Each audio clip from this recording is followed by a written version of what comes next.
It's no secret that I love to argue, and from time to time, people will be frustrated that I don't engage in the argument about the thing that they want to argue about.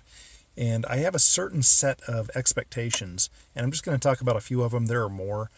One of them is interest. I have to be interested in what it is you're talking about. If I'm not interested, I don't really see a point to arguing about it or thinking about it or reading the book you recommend. I'm not going to do it. Frankly, I don't care. So you have to get my interest first. That's the first big part. Next, you have to be logical about it. You can't just ignore reason and logic. So if you say to me that it's a good thing that plastic bags are illegal because plastic bags are, they're breaking into little pieces and they're drowning all the sea worms, you need to kind of be able to tell me more than just what you've heard from some TV show or from 50 TV shows and your seventh grade teacher.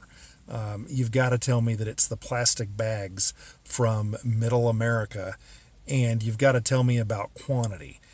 You can't tell me that the plastic bag is floating down the river and then killing 8 million fish. Well, that's not happening, or sea worms or whatever.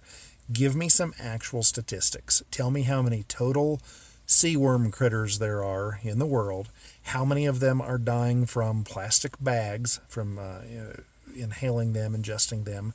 Compare that to how many are dying from other things, natural causes, all the other causes of death. Give me some rough numbers. Talk to me about when they would have died anyway. In other words, if they have a lifespan, a particular sea worm is expected to live for 2 years and it's dying 10 minutes early because of plastic bags. Yeah, that's kind of an intellectually honest thing you would want to include in your argument.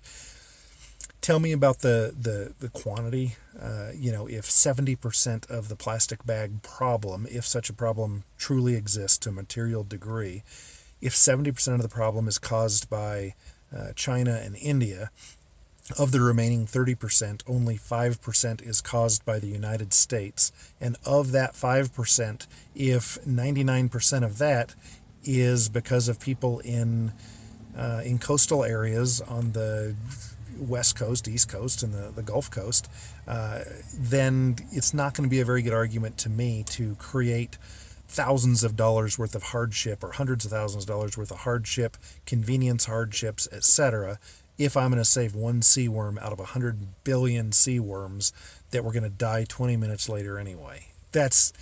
You kind of have to be rational and economically. I'm not talking economics from a financial standpoint, but you kind of have to be economically intelligent about it before I'm going to be interested in arguing with you.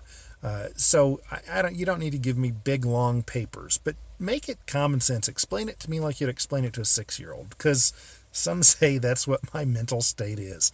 Just make it simple, and I bet you if it makes sense simply, and you have good facts to back it up, there's a good chance I'll come around to your way of thinking, to your worldview. But you can't just toss out platitudes that you heard on CNN or Fox or from your school teacher or something like that and expect me to believe it.